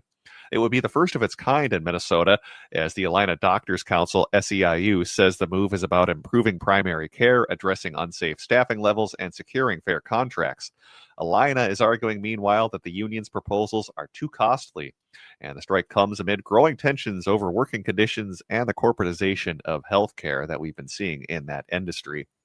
So this is a one-day strike by Allina's doctors, and it would be the first of its kind in Minnesota, as I mentioned. But what makes this action so significant, and how did we get to this point where we now could potentially be having doctors and physicians, assistants, and others on strike? Because typically in healthcare, we usually only think of nurses and other workers on strike, not necessarily the doctors themselves. Yeah, doctors for a long time were an important interest group, mainly of Republicans, and I think that those days have passed in part because we think of doctors as having their own practice, or maybe they're well-paid specialists, and because of the consolidation of healthcare, those small private practices have been gobbled up, put out of business. And doctors are now forced to work in the big, soulless corporate environments that the rest of us have been for decades. In this, especially since the Reagan era began, and a lot of them are deciding that they don't like it one bit, and so they are organizing in unions, which I think even 10 years ago would have been unthinkable. And so this is happening, and then they're also discovering that once they form a union, that they feel like the employer, in this case, Allina, is not bargaining and negotiating in good faith to give them a contract. So it's really illustrates the changes in healthcare and this newly active labor militancy from a surprising group of workers and physicians. As I was reading through the article, something really caught my eye, and that has to do with non-compete clauses that many Allina workers are subject to. In fact, Allina doctors don't even have formal employment contracts and are subject to non-compete clauses, which I thought was something that was banned in Minnesota recently. So let's talk about that lack of job security and how that's contributed to tensions, especially with those non-competes, because as I think about that for doctors, that doesn't necessarily on the surface seem like a great idea to me to be having these non-competes for doctors in Minnesota. Right. That certainly, I'm sure, suppresses wages. I mean, there have been academic studies about how non-competes suppress wages, because if you can't go to a competitor for better pay, that's going to hold down pay for everyone. We did ban non-competes in the 2023 legislative session, but the existing contracts were grandfathered in, so it's only for new contracts. And so that's another thing that's at stake here. A new contract would prohibit any kind of non-compete clause and allow doctors to go make more money somewhere else, and that's going to push up wages. So that's another important piece of this, and not the first time very recently, you and I have talked about the role of non-compete contracts with doctors. There's another group, another big medical care group up in Duluth, and Wisconsin has sought to force their doctors to sign those, much to the anger of those doctors. Yeah, that makes some sense if they were able to be grandfathered in with that clause. So glad you're able to clear that up. But as you said, yeah, that could definitely be a sticking point, since that's not exactly very popular with doctors and physicians to have those non-competes. Well, you can read more about that potential strike coming up on November 5th over at MinnesotaReformer.com. Let's move on now and talk about what's happening in both the cities of Minneapolis and St. Paul. And we'll start in Minneapolis because they are facing another chapter in their ongoing reckoning with police accountability. A recent Minnesota Court of Appeals ruling decided that the city of Minneapolis does not have to provide a legal defense for 5 officers accused of using excessive force during the 2020 protests following the murder of George Floyd. The decision now raises questions about accountability, justice for victims, and of course the broader culture of policing in the city. So as we talked about with the Court of Appeals ruling that Minneapolis doesn't have to, well, essentially cover these lawsuits, can you explain why the court or what their logic was behind this decision and what it's going to mean for accountability for many of these cases in Minneapolis? Because as I'm sure we'll talk about, I believe a few of these cases have to do, of course, with the infamous Jaleel Stallings case, and that could really impact victims who are trying to get compensation from the city due to that police brutality that we saw back in 2020. Right. So the city is generally required to defend and indemnify their employees, but not not in cases involving, and the ruling says malfeasance in office, willful neglect of duty, or bad faith. And the judges go on to find that that's indeed what they found, in particular from the footage from multiple officers' body-worn cameras. That the officers ordered and used excessive and indiscriminate force in violation of department policies, and therefore intentionally or recklessly failed to exercise due diligence in the performance of their official duties. So they, despite the typical situation where the city would have to defend the officers, the judge says no. They don't if they have if the officers have failed in their official duties, and they have done so. The irony here, the unfortunate irony, is that the folks who are suing the city for the way they were treated are probably going to have less success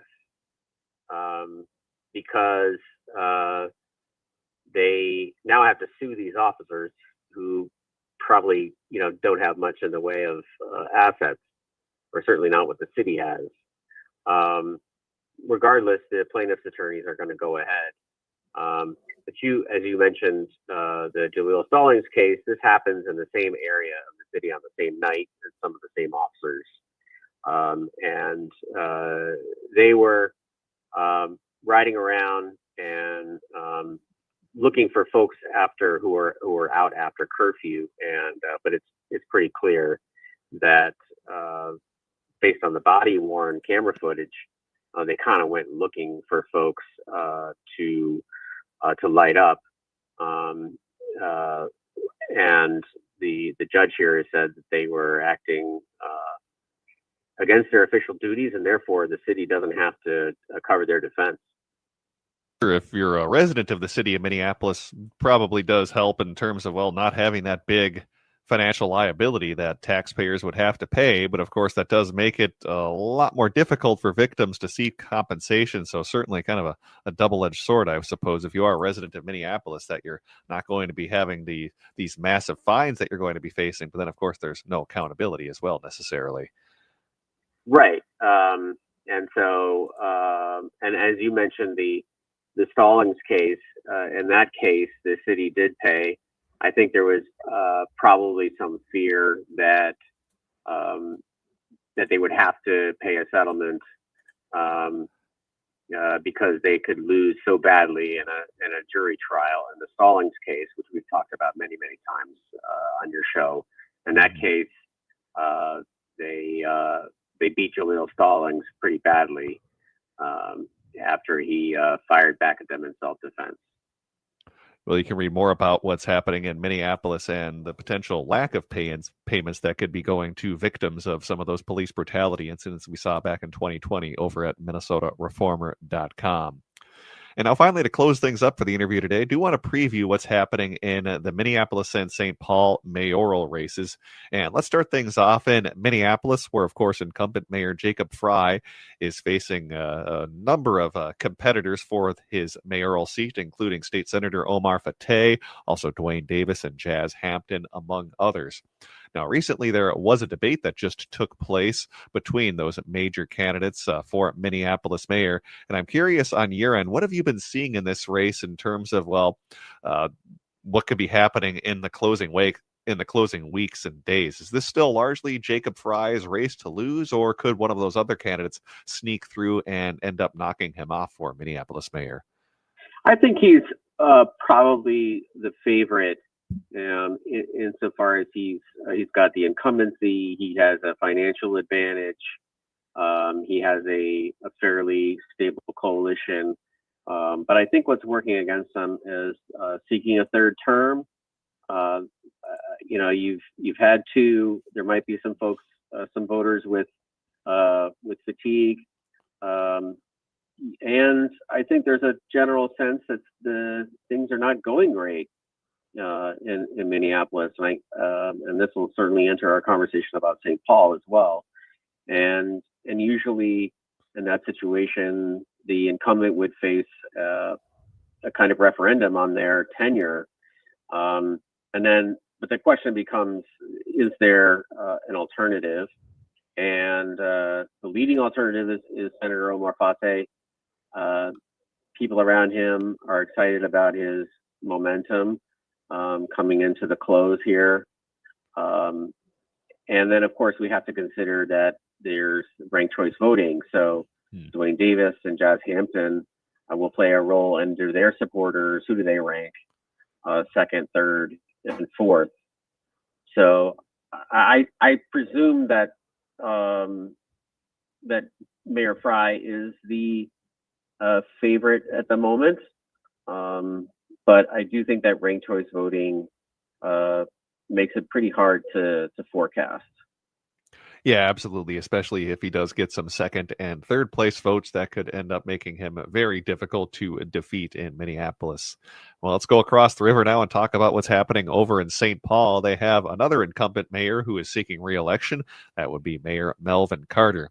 He is facing a number of candidates competing for his seat, but probably the most prominent one is Kali Herr. She is a state DFL representative who I believe even worked a little bit with Melvin Carter a few years ago. So I'm wondering if you can tell us a little bit about this race, because I do find that interesting, with her being a relatively well-known challenger against Melvin Carter in a city that, of course, is has a number of issues similar to Minneapolis, including rent control and downtown revitalization, and, of course, property taxes, which are very high in the city. So let's talk about what's happening over for that St. Paul mayoral race. Yeah, I think that St. Paul is in a much worse position from the standpoint of property taxes and downtown and some other issues related to their structural issues that St. Paul is going to struggle with. For instance, all the nonprofits, the universities, and that all the state government property, they can't tax that, and so that pushes property taxes onto everybody else. The downtown was owned in large part by one landlord who was a terrible landlord, and so you have all these half-empty office buildings downtown. You've lost two different grocery stores. I think there's just a sense of malaise in the city, stagnant population, maybe even population loss, and a lack of responsiveness on the part of Mayor Carter. However charismatic and dynamic he might be, to have lost your only downtown grocery store and then not having a quick replacement, I think people wonder how responsive the city is. And then also the situation at University in Snelling, which got a big play in the Star Tribune this weekend. And Collie Hur, the challenger, got a very pretty positive profile. And like you said, she worked for Carter for a time, but I think that a lot of folks were introduced to Collie Hur for the first time through some of the press lately. She got in the race very late, August, too late, I think. And I frankly wondered what she was doing and thought maybe it was just a rough draft for the next time. But it does seem like she's running a serious race. She's working hard. I'm seeing a fair amount of advertising. And I think that this is going to be much closer than anybody thought, certainly a few months ago. And folks around her, I just got an email from someone saying that they're cautiously optimistic. So we'll have to see. It would be a huge upset, just because she got in so late. But she's not, even though she's a legislator. Legislators are very often not that well known. So I think she's a big underdog, but I do think it's going to be closer than people thought. Well, you can follow along with what's happening in those more mayoral races and the other stories we talked about over at MinnesotaReformer.com, which is a great resource for Minnesota news and politics, again, at MinnesotaReformer.com. We have been speaking with Patrick Houlihan, the editor-in-chief of the Minnesota Reformer, who joins us every Tuesday. Patrick, as always, thanks for coming on the show today. Always a pleasure. Let's take a break and then send things back over to Matt McNeil on AM 950.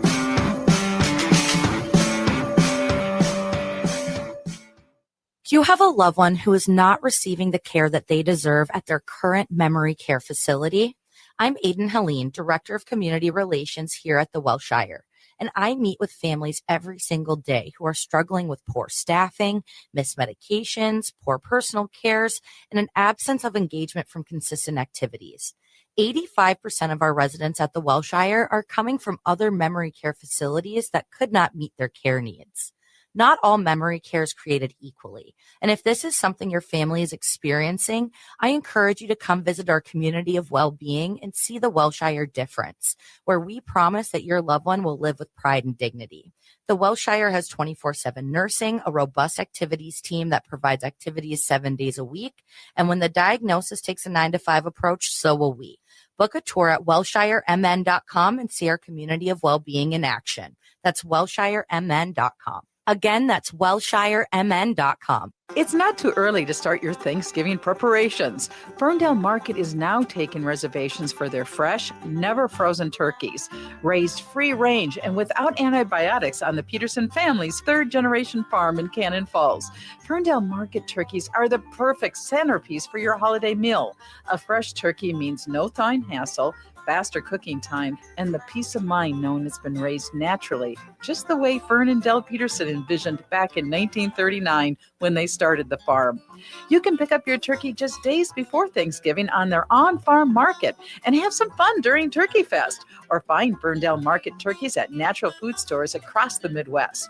Ferndale Market's commitment to quality has been passed down through the generations, ensuring that you get the best turkey for your table.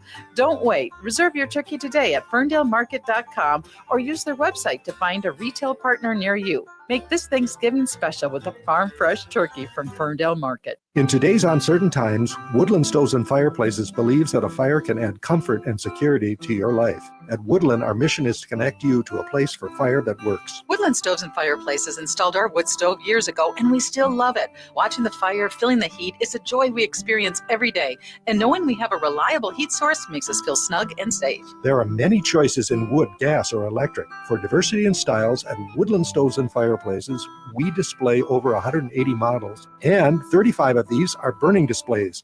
You can experience the glow and warmth of a live fire. Whether wood, gas, or electric, find a fire that warms your heart, a fire that adds comfort and security to your life. See the many choices at Woodland Stoves and Fireplaces, located on the corner of East Franklin and Riverside Avenue in Minneapolis, and online at woodlandstoves.com. Woodland Stoves and Fireplaces since 1977. For over 48 years, our slogan has been, out of the ordinary products and services. Our mission is to get you a fireplace that works in your life. It's not too early to start your Thanksgiving preparations. Ferndale Market is now taking reservations for their fresh, never frozen turkeys, raised free range and without antibiotics on the Peterson family's third-generation farm in Cannon Falls. Ferndale Market turkeys are the perfect centerpiece for your holiday meal. A fresh turkey means no thawing hassle, faster cooking time, and the peace of mind knowing it's been raised naturally, just the way Fern and Del Peterson envisioned back in 1939 when they started the farm. You can pick up your turkey just days before Thanksgiving on their on-farm market and have some fun during Turkey Fest, or find Ferndale Market turkeys at natural food stores across the Midwest.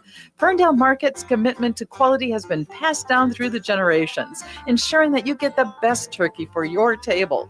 Don't wait. Reserve your turkey today at ferndalemarket.com or use their website to find a retail partner near you. Make this Thanksgiving special with a farm fresh turkey from Ferndale Market. With your AM 950 weather, I'm Patrick Lilia. Tonight, rain continues with a low of 43, then Wednesday, sunshine with a high of 55.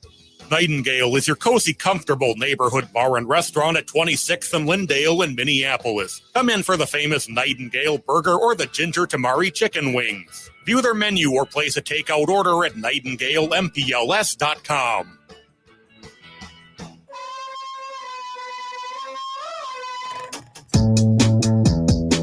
It is the Matt McNeil Show. Nice to have you with us today.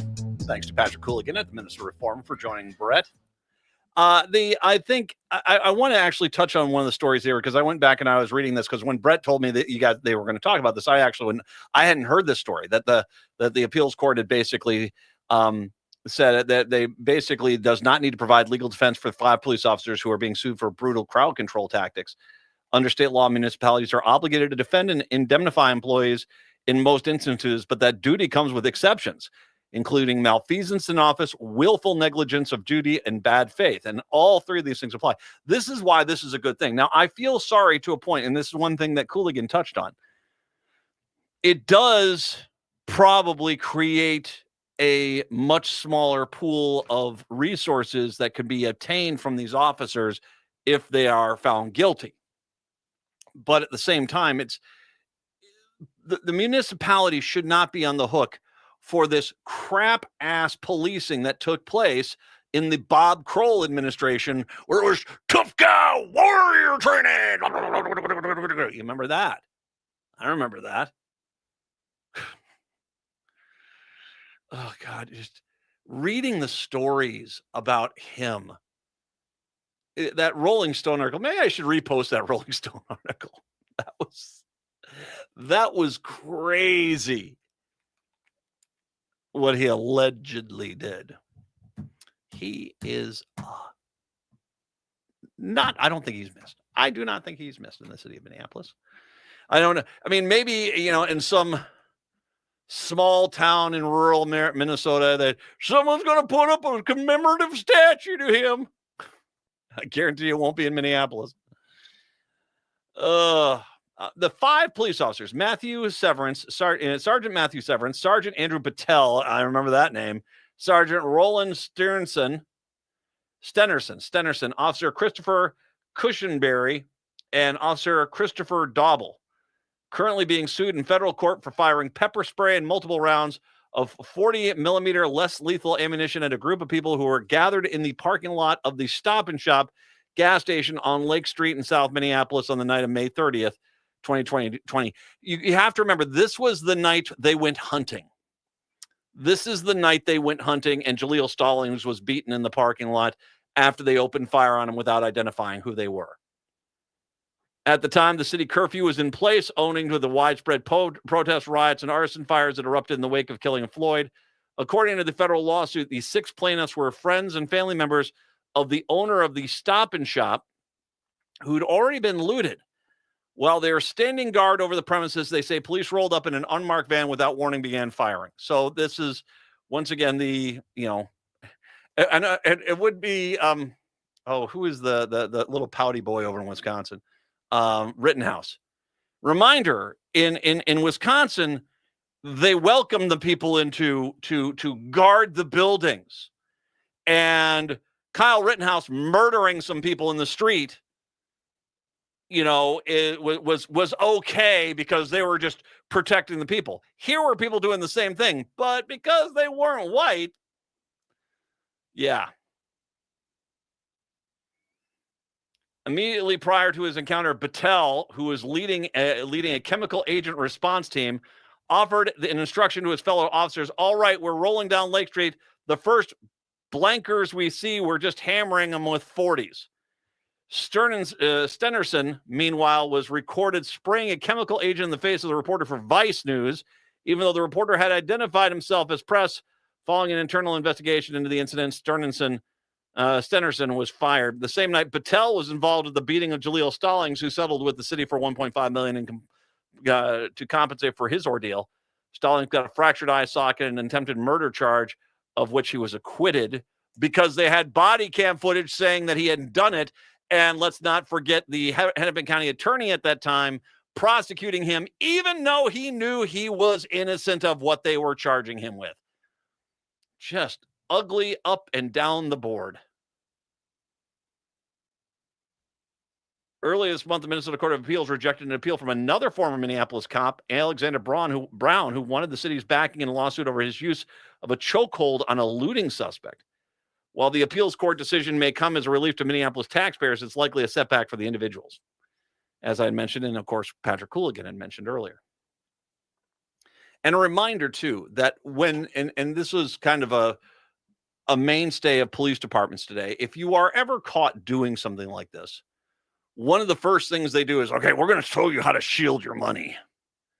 You might have to get divorced just to make sure, but then as long as it's basically, we're going to dot I's and cross T's and make sure that, anybody that, sues you, if they win, they basically aren't going to get a dang dime.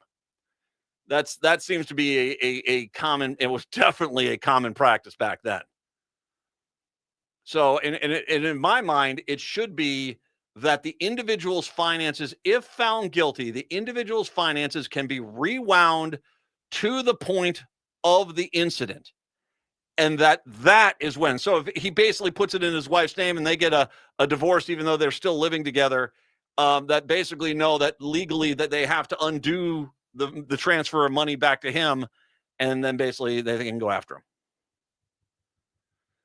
Boy, I mean, people talk about the city of Minneapolis is losing its cops. No, we lost that Bob Kroll era horrific cop that just was abusive and mean.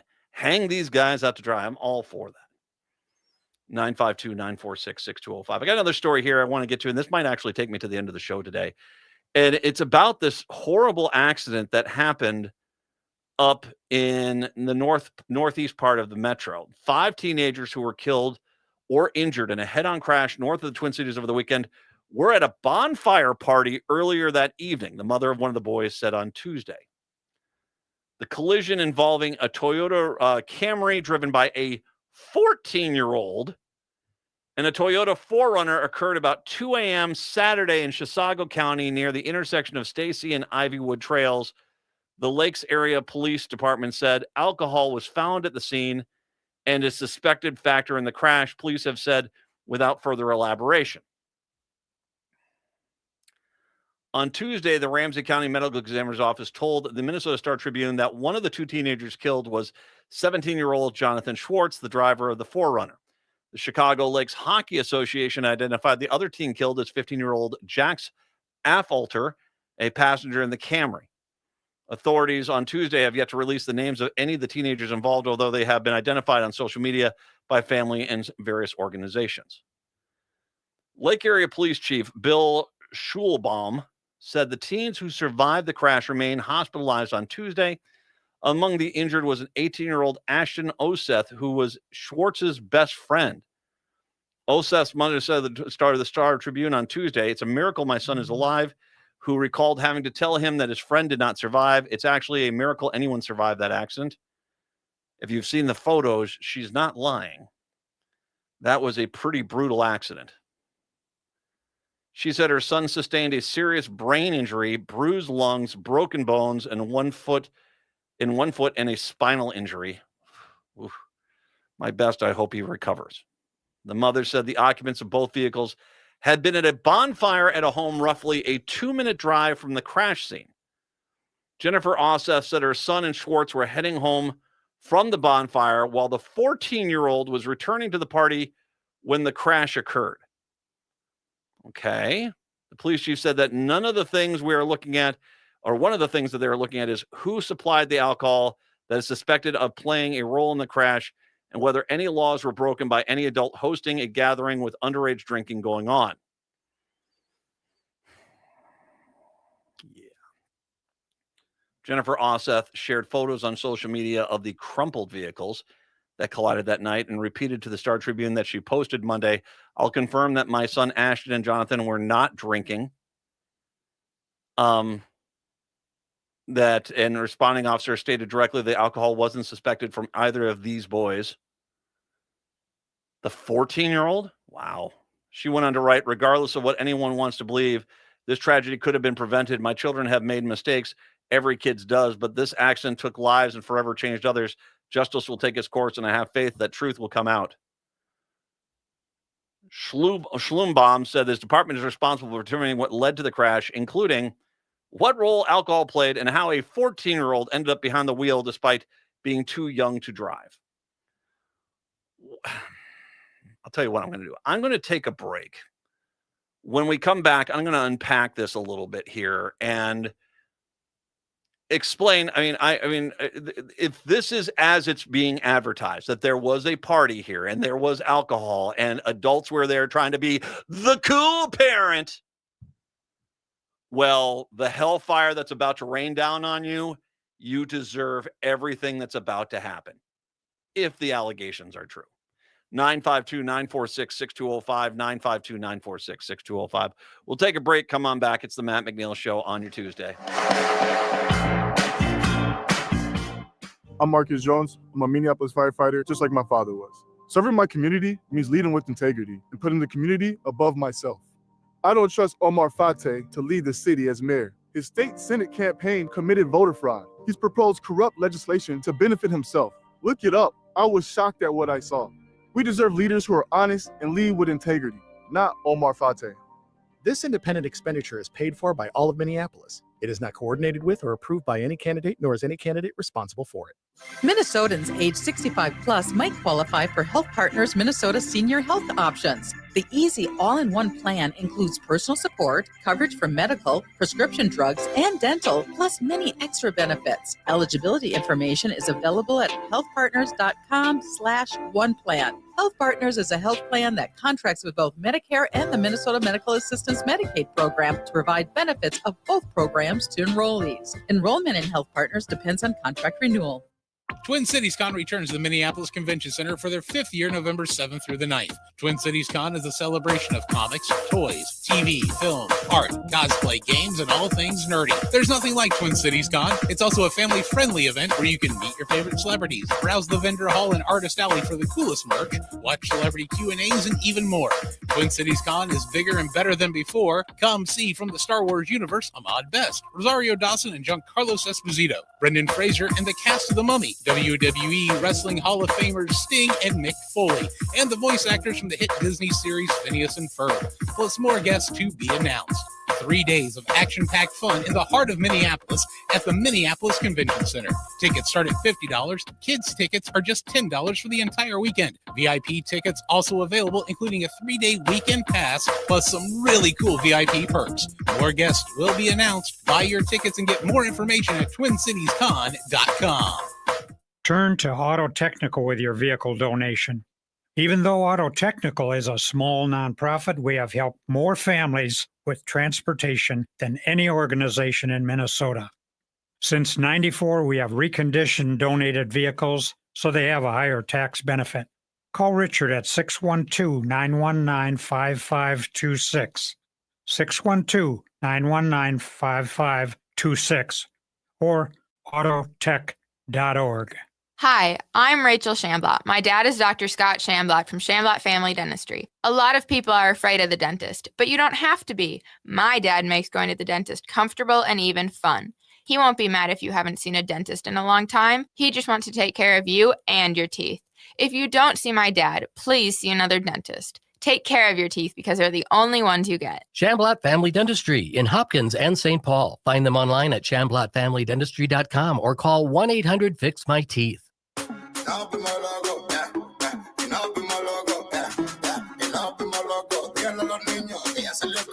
It is the Matt McNeil Show. No, okay. So first of all, I want to say this is a horrible tragedy. Families have lost a loved one, and it is something where, I mean, obviously, I have some serious questions about the 14-year-old driving a car. And okay, and once again, just judging by the story, and this I believe was the Carol Levin story, that I confirm that Ashton and Jonathan were not drinking. Now, just a reminder who these people are. Jonathan Schwartz was the driver of the 4Runner. He was killed. His best friend was Ashton Osseth, who is currently in the hospital with a litany of health problems. And God bless you. I hope you recover, son. All my best. But once again, if we can take what they will say, and this is the exact quote, I will confirm that my son Ashton and Jonathan were not drinking. A responding officer stated directly that alcohol wasn't suspected from either of these boys, which means there's a 14-year-old driving, and the implication would be drinking and driving. Now, I have talked for years about the insanity of allowing underage kids to drive vehicles and the ATVs and stuff like that. And I've trust me, I've heard it all from, out when you get out of the metro. It's, Matt, you don't understand what it's like out here. You don't get it, Matt. And I say, what I do get is I get what seems to be an insane amount of preventable accidents that seem to occur with underage kids driving vehicles or on ATVs. That seems very preventable. And I guarantee you there's going to be a lot of questions asked in regards to how is a 14-year-old driving a car, and if these allegations are true and the implication is true, driving under the influence.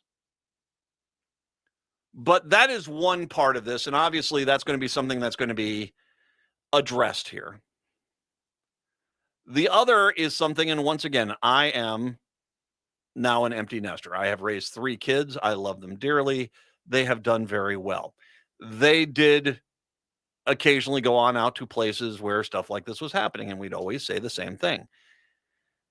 Do not drink and drive. Don't do any of that. That is very bad. That is wrong. If you are in a situation, you have the right to call us, and one of us will come get you. No questions asked. We'd rather you do that. And, just make sure you're okay versus you trying to get, sneak something past us and end up getting into trouble. And that's the way we always the mentality we always had. And that they never had that problem. Thank gosh. Thank gosh. But it is a case where you just there, and I will say this, there were kids, parents their house was the party house. And mom and dad, because, well, and I don't know. I mean, they're always, when I ran into parents like that, it always seemed like there was some sort of desire to be still a teenager and having fun. And that's great, grown-up adult. But you have to be a grown-up adult. Now, once again, if this is indeed the result of a bonfire party, and if it is indeed that there's 2 people who were driving in the one vehicle, had not been drinking at all, as once again this family member has said, the responding officer stated directly the alcohol wasn't suspected in either of these boys. and you have a 14-year-old who was given access to a car and given alcohol by a grown adult at a party. Well, if any of that ends up being true,